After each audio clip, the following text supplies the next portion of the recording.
So folks, I have a couple of things to say before we get into this, and the big one is thank you.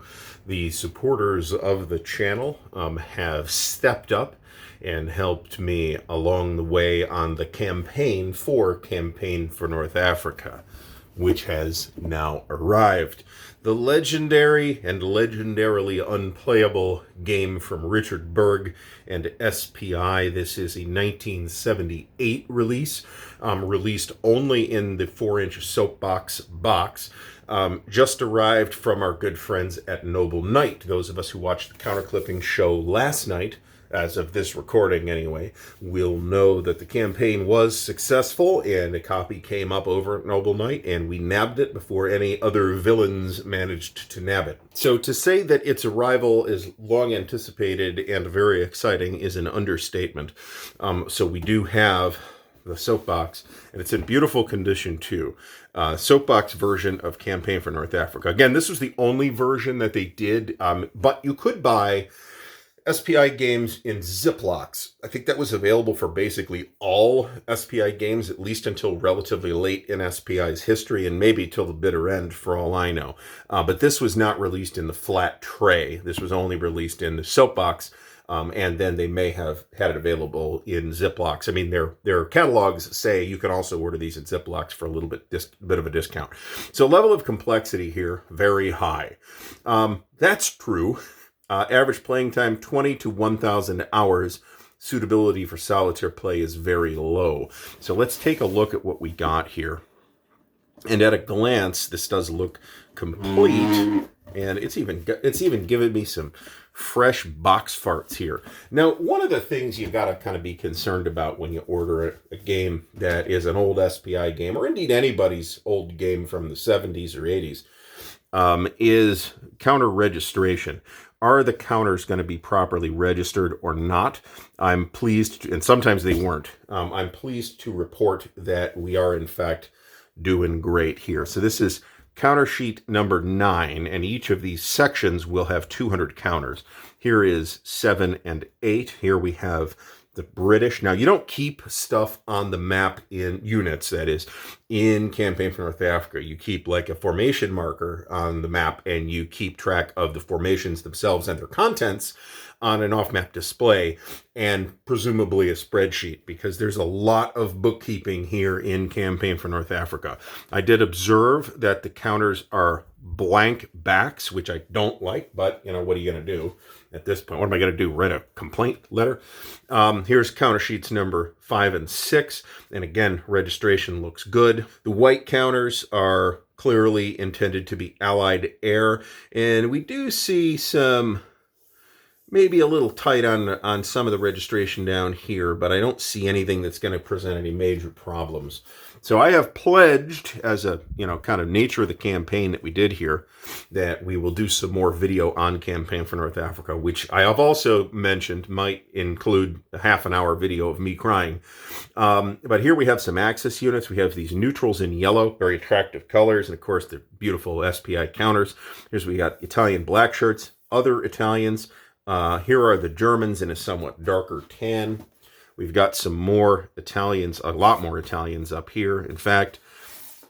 So we've got a lot of counters here, 9 times 200 or 1,800 counters here in Campaign for North Africa. Now, I have actually seen the maps set up in the past, so I'm going to throw a map down so that we can get a sense of just how nice this looks, especially when one considers that the game came out in 1978. So in the box, we have these 2 SPI counter trays. Now, these are the box trays, including a big old die here. These appear to be in pretty nice condition. That's not always the case. The copy of Jackson and Corinth that I just got off of eBay, for example, is in really nice shape overall, but the counter tray inside it is very, very yellowed. This is not yellowed at all. Now the lid fits on these, and the stacking of these tend to be a bit dodgy. Let's pull this big die out. Big, handsome die, actually, and one of the tiny SPI dice. So I'm not sure what lucky individual had this in their personal collection, but clearly it was well taken care of. So 2 counter trays. And then I'm going to set the map up like this so you can kind of see the Tobruk area. The maps do show slight signs of wear. You can see by the fold here in the corner, there's a little bit of wear off. That is just going to have to be something that you have to put up with, considering how old the game is. And of course, graphic design here was by the legendary Redmond Simonson. So we've got some charts and tables on the map as well, in addition to all the booklets that come with this thing. And there are 4 other maps, including the cutout map of, not cutout, but sort of bump out map of Malta. And everything looks really nice. Here's our turn record track over here. We got more turn record track over here. And this takes the War in the Desert from 1940 all the way to 1943. It is, however, not really solitairable because of a large amount of hidden information. But it is also not really scenarioable, if you know what I'm saying, because the you're pretty much playing the campaign here. So we've got Axis and Commonwealth charts and tables booklets, and then we've got a booklet of charts and tables common to both players. We've got a full booklet of historical background by Al Nafi with Richard Berg and James Dunnigan. Here's another thing of charts and tables common to both players. And then we have what looks like a fold-out log sheets. So this is the paperwork side of things, folks. You got these log sheets, and then we have a forces supply summary. I obviously would recommend strongly that folks copy these and rather than cutting this up. Here's a log sheet for an armored division. So you'll have augmentation, maneuver elements, and support. You've got your track and your trucks, ammunition, fuel, stores, and water, plus morale information. And then you're going to have, in addition, an infantry division log sheet as well.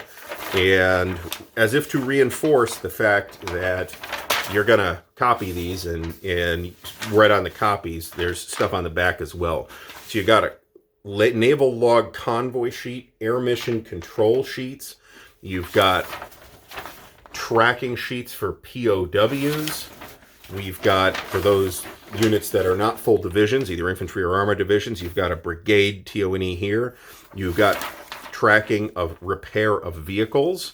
And then you've got squadron ground support unit sheets. And here a big supply dump control sheet. So lots and lots of bookkeeping involved here. Now, for one thing, bookkeeping does not particularly intimidate me. But also, I'm also not afraid to use Excel. So there's that. So land game rules of play here. Now, I'd like everybody to bear in mind that rule books on average used to be thinner. This guy's 48 pages in a traditional SPI format. So a format that I find pretty nice. And I have always liked a 3-column format. The type is fairly small. And very little of this, as I recall, is optional. Basically nothing in this particular book looks like it is optional. We've got the air and logistics games, rules of play, and scenarios. Now, the scenario issue here is, and we'll take a look at the scenarios real quick. This actually reminds me a lot of the decision version of Vakdam Rhine. And maybe this is true of the SPI version of Vakdam Rhine too. I don't know. I've never owned that. That is something that we may be looking at grabbing a copy of at some point. But we do have 5 scenario groups. The thing is with that there's no like one map scenario. You're playing with the whole thing, right? The game is designed in such a way that you need to play with all 5 maps, which unfortunately means it doesn't fit on this table. But you got, a huge section of air game, a huge section of logistics game, and this is 44 pages as well. But the back includes renditions of the counter sheets. Then we do have some brief designer's notes and a bibliography. Always nice to see a bibliography and map sources as well, which is really nice. So you'll basically use these scenario groups to basically set up a scenario according to what you want to play. So scenario group 1 here covers the parts of the campaign with the Italians So 15 September 1940 through the middle of February 1941. And you'll use this material to build that. Now, I also understand that there's some significant errata to this game, so I'm going to have to look into that and see what that looks like. I think some of the Italian TO&E stuff was actually left out. But that is floating around, and you can get your hands on it. So capability point expenditures sounds very interesting. I wonder if we're looking at something like a action point type of deal from that maximum attachment chart, replacement conversion chart. Here's a table for the weather. Now, the price on this, of course, went up spectacularly when it was on Big Bang Theory. So it's a much harder game to get now than it used to be. Just, I don't want to say harder because it's not that rare, really. But it's expensive, right? There's sort of how hard is it to get and how expensive it is, and there's a correlation between those two things, but not necessarily a direct linear relationship, right? There are certain things that are really hard to find and which are expensive, but not necessarily as expensive as you might think based on how hard they are to find. Personally, I see a lot more copies of Campaign for North Africa come up for sale than I do copies of A River of Death, which is the GBACW Chickamauga game. That is extremely hard to find, and while it is certainly not cheap, it doesn't go for the $935 that this thing costs. It usually you can get it somewhere between $200 and $300. So, and in terms of how many they printed, it's hard to say. The print run numbers on 1970s, 1980s games tend to be higher than they are nowadays. I doubt they printed more than a few thousand, maybe of River of Death. So maybe that's got something to do with it. The fact that people just don't want to get rid of it is surely a factor. So here you got aircraft characteristics. And this is all going to be mirrored in the Axis book too, except you're going to get separate stuff for the Germans and Italians. Land unit reinforcement and withdrawal schedule, Commonwealth organization.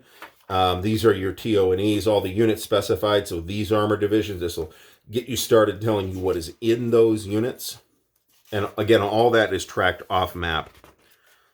And it's not like it's the only time I've seen that, but this is kind of the ultimate expression of that basic idea where you're moving a marker around to represent a specific formation on the map, while keeping track of that formation's fundamentals off map on some kind of display. So, this will not be the last you hear from me on Campaign for North Africa. It is here. It is in terrific shape. As usual for SPI, the box back is blank. And I've never seen a soapbox without a blank back or box bottom. Although I think there are some later SPI games where they did have art and text and stuff on the backs of the boxes, but I've never seen that with a soapbox. So this is finally going to go on the shelf. It is glorious.